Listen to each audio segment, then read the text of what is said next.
Today we're learning Halo from Royal 2. He's a 3-time world champ. He's one of the best to ever play the game. He's also 6'5", fully tatted, hella jacked.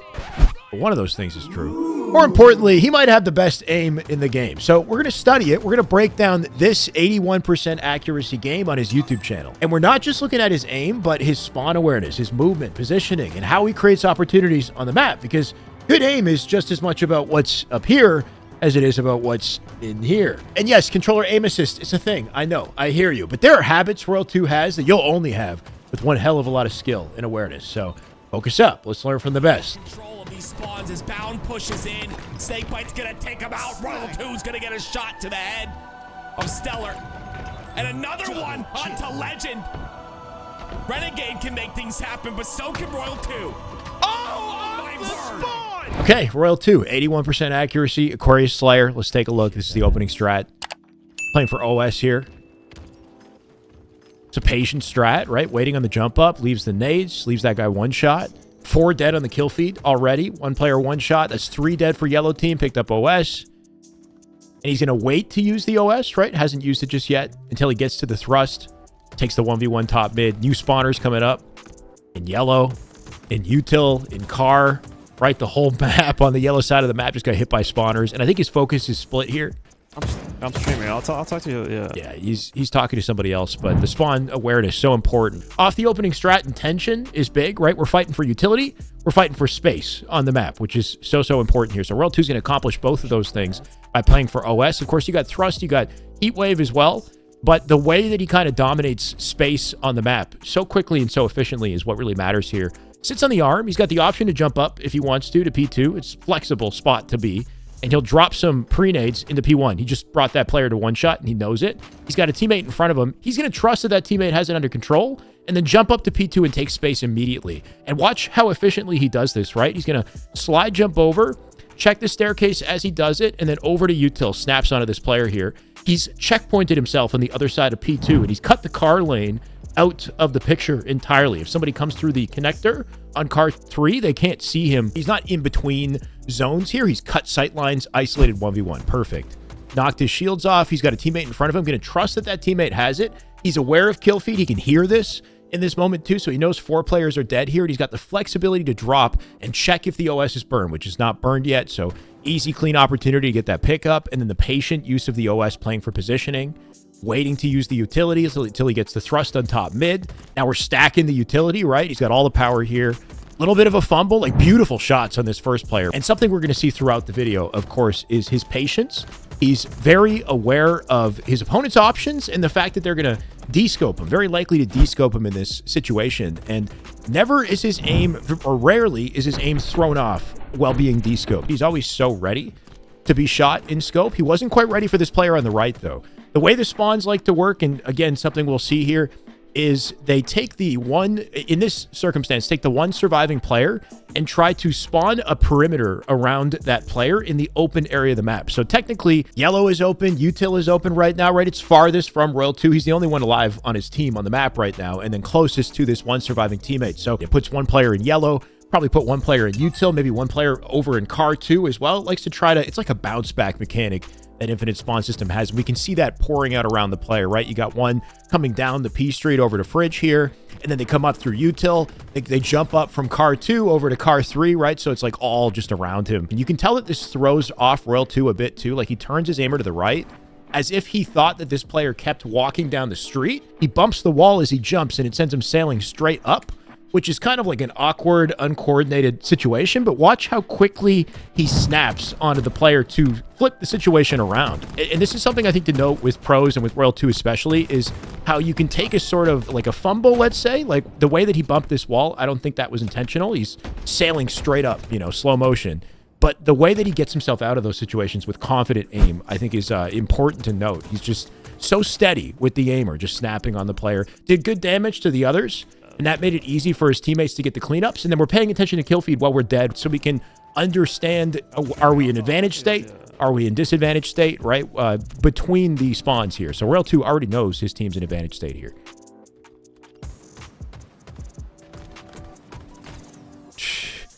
OG almost turned that fight around, which is kind of crazy. The nade kills him. You could tell he was hungry for the rechal. Dono. Let's go. $20 dono. Nice movement. I'd be steezing. I don't know if I'm just old or what. Like, comments. What does steezing mean? I've never seen the word steezing in my life. I have no idea. Oh, the spawn awareness here is big, though. He knows the spawn's split to yellow in that situation, so he turns and snaps on yellow. He's going rogue. Man, he's going completely rogue. Fives him. Beautiful. Still has the spawns open on the fridge and on pink side of the map here with his teammates anchoring out util. The movement in this situation completely flips this fight around. Oh my God. Nah, it's a clinic. It's a clinic. It's a clinic. Oh my God. And then OS coming up.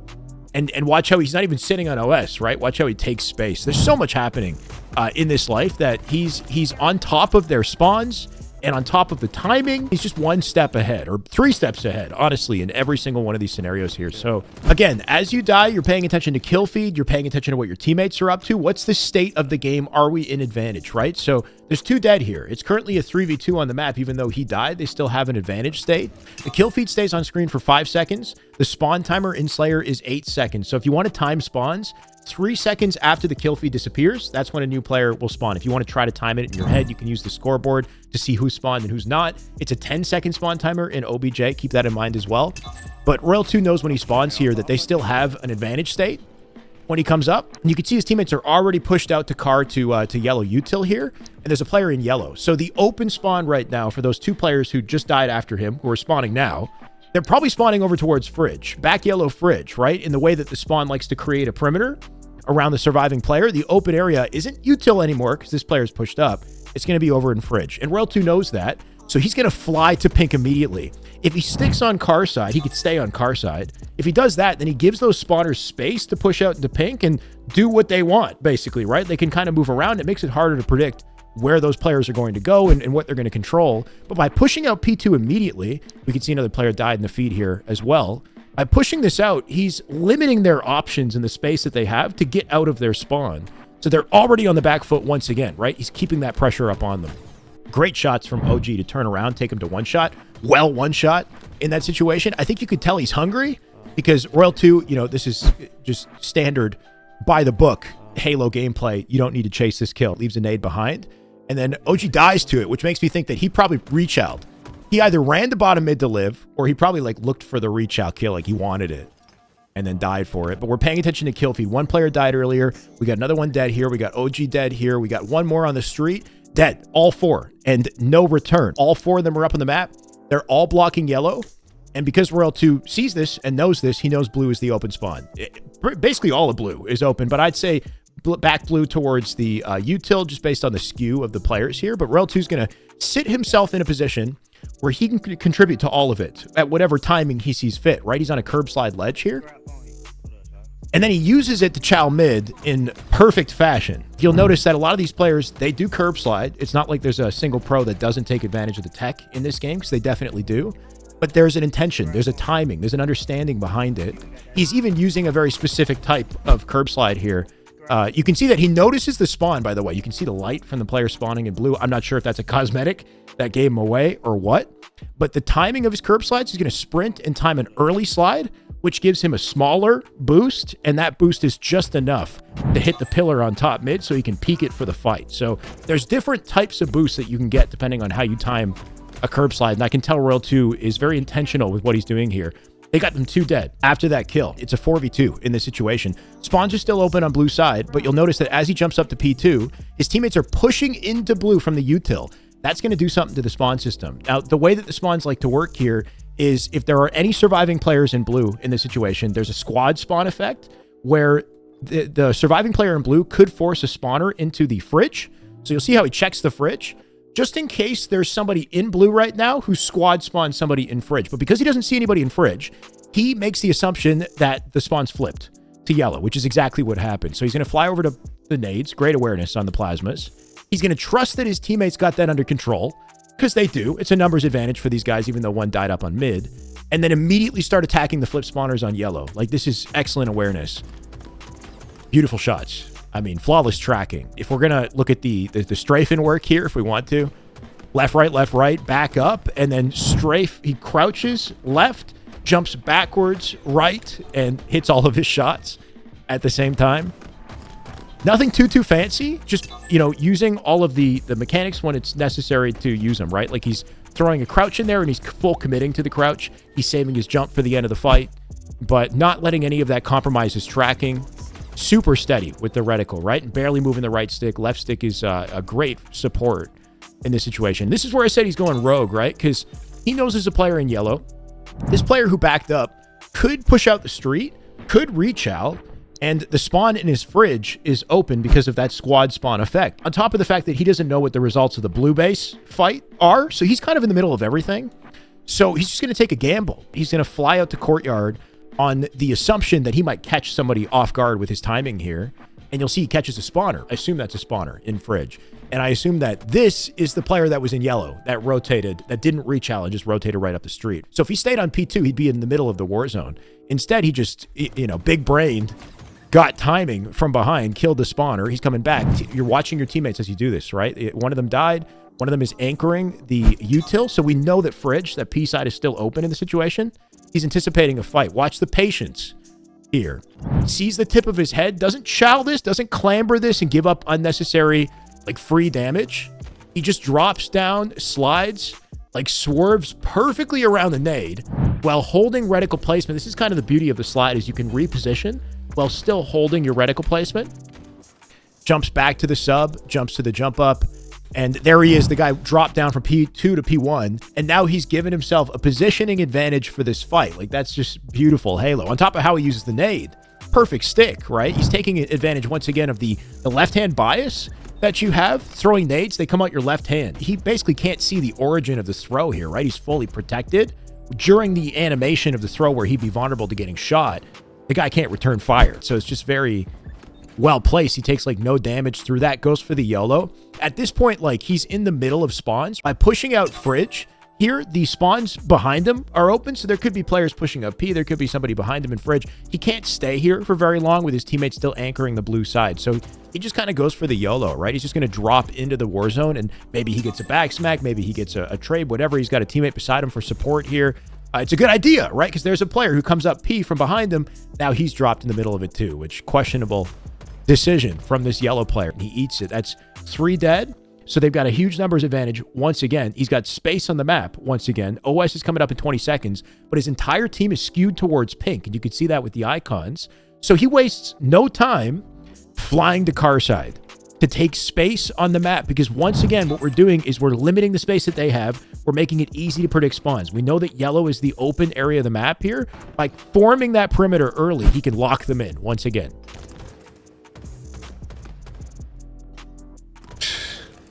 He's too good, man. He's too good. Just textbook Halo. And he's anchoring car now. So he's got a crossing sight line on the players coming out yellow to pink, trying to get to OS. They're going to be weak getting to OS here. His teammates are waiting on the OS as well.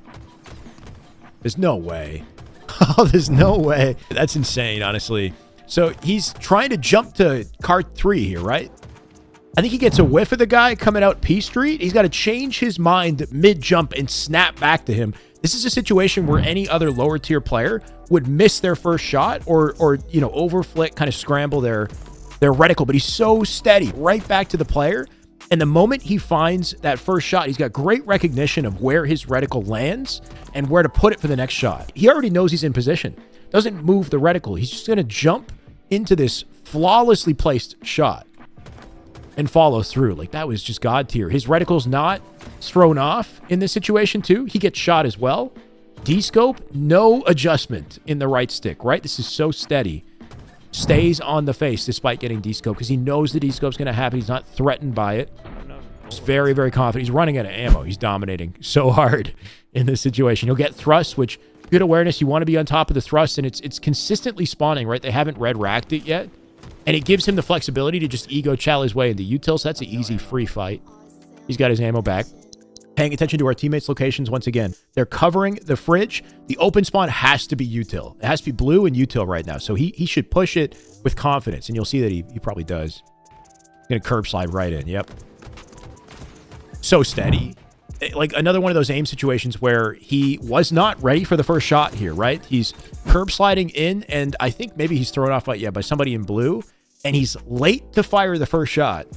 And doing so overflicks his reticle past the target, but his recognition of where that reticle landed and the tiny adjustment that he makes to snap it right back to the player, that is so important to note. Like, so many players will kind of overthrow the first shot despite hitting the first shot and then miss the recorrect to get right back to flawless tracking. So he kind of steadies himself into a position where he can let left stick take over and then thrust backwards, and there's that tiny little right stick adjustment to just execute the guy. But every component of that is so steady. Like, it's the way that he kind of, you know, regains in a situation where he's slightly off with a shot or misses a shot, which he's not missing often, clearly. But those are the things that I like to take note of personally. So he's got one on P2 here. Open spawns, yeah, over towards Fridge and Yellow. Crazy movement. But might be, yeah, low-key big-brained, actually. So there's still, yeah, going to be P2 here. Yeah, there's no way he wins that one. This angle is pretty tight, right? He's going to jump on the planter and precise angle straight into the jump up. But by doing this, what's interesting about it is he actually threw himself into a war zone while isolating a fight with Pink at the same time with P1. By hugging this back wall, he cuts the P street out of the equation, and by leaving top car, he cuts car out of the equation. If somebody pushes through, for whatever reason, through connector, through car side, they don't see him in this position. So there's something very confident, but very, like, careful about this the routing that he chose at the same time. And I think a player is directly underneath him as he does it, and he gets a whiff of that. So a nade comes up from down below, and I think there's a player car 1 right now. So he gave himself so much info while not really fully committing to any of it at the same time, except this 1v1 fight, which he backs him down perfectly. And then he's going to go for the easy melee on the guy car 1 because he now has that info. 2 dead here, remaining 2 on Pink side. Perfect movement, jump forward, thrust backwards. Couldn't do anything about the second guy, but they're still in advantage state. It's basically already GG's at this point, not going to lie. He just said he zooms in with his right stick. You can tell sort of what control scheme people are on based off of the icon in the bottom right, like LT throw nades, X button equipment. He's likely on bumper jumper. So he's, yeah, right stick click to zoom here. But let's see. Oh, he picks up BR off spawn. Great for crossing from the window, which we can see doesn't really have to do much, though. These players are already weak. And yeah, I mean, at this point, he can pretty confidently roam. And very confident shots once again, right? Like, he doesn't give up positioning if he doesn't feel he has to. He'll just hold his ground and turn the fight around just off sheer oh my God, dude. Yeah, they're in blue right now. So he's cutting them out of the equation, sort of, by going front blue. And then, yeah, loses the 1v1, didn't reload. He'll snap onto 1. And then straight over to the second. Watch how long he takes to fire the first shot. Like, he takes all the time he needs to really just set that reticle. He's standing here full shields, full confident, like he's, you know, just balls out on the table, and then finally brings in the movement at the very end of it. But I think it's the confidence that really throws players off. And notice how he jumps, and then his reticle, as he leaves one sight line, perfectly repositions to the other. So he's isolating that in case the guy rechows. So there's some good fundamentals here in just how he's taking angles to predict this. Nice little bank nade that cuts off all of his options on the left-hand side, cut by that one nade. Right? He can go to the right, but his teammates had an angle on, or they did have an angle on the right. You can see both his teammates are dead now. Nice cleanup with the BR. And with his teammates dead here, and his other teammate who just spawned and isn't close by, if he goes into blue, he's taking a solo fight with likely 1 or maybe even 2 players in blue here. So I really respect the movement in the situation to curb slide out the front of the base. This gives him the opportunity to still put pressure on blue without cutting his teammates out of the equation. He can use his teammates who are spawning their sight lines to assist him to take this fight. So it's important to be aware of when you're solo pushing into a base like that and isolating yourself from angles, where L2 keeps himself in a position where he could potentially get help, even though he's taking a 1v1 and didn't get the reload, right? He tries to patiently hit those shots, and tricky situation, right? He couldn't afford to miss a single bullet. But his teammates getting cleanups here, 39 at this point. It's done and dusted, basically. Not too much else to worry about. Beautiful shots. He could have jiggle peeked that, I guess, if he wanted to live. Doesn't really matter. 40 to 23. We're in stake territory. Last night. Yeah, he doesn't even care anymore. 2 dead. And up on top, yellow util. Very nice. Oh my God. The reversal. One thing I like is where he puts his reticle and how confidently he reacts too, right? Like, turns around and then repositions reticle to where he anticipates the challenge, right there, and then reacts perfectly. I think what gives you fast reactions is your predictability, right? Like your understanding of the situation and ability to predict where you expect that player to be and then to confidently follow through. Beautiful. No jumping in that situation. Tight strafe. And then using the crouch, right? Like 3-4 separate crouches to really just wiggle. He knows OS is done. Like he can't... Oh, this is insane. He actually kind of deserved... That might be a back smack on land, honestly. Curb slide straight at it because YOLO gets behind him twice. No, the guy killed me P2 or else I would have killed him. He might have won that. Yeah, the guy on P2 got an angle and finished him off. But this one is GG's. And I think if you're not convinced, Royal 2 clearly very talented player. I highly recommend you guys check out his YouTube channel and so you can see more of this gameplay. If you guys want me to break down more games like this, more of Royal 2, of other pros in this style, let me know. And we'll do more of these. But, yeah, that's a very clean 81% accuracy game. 21-5 KD at a Royal 2. And, you know, the GOAT for a reason.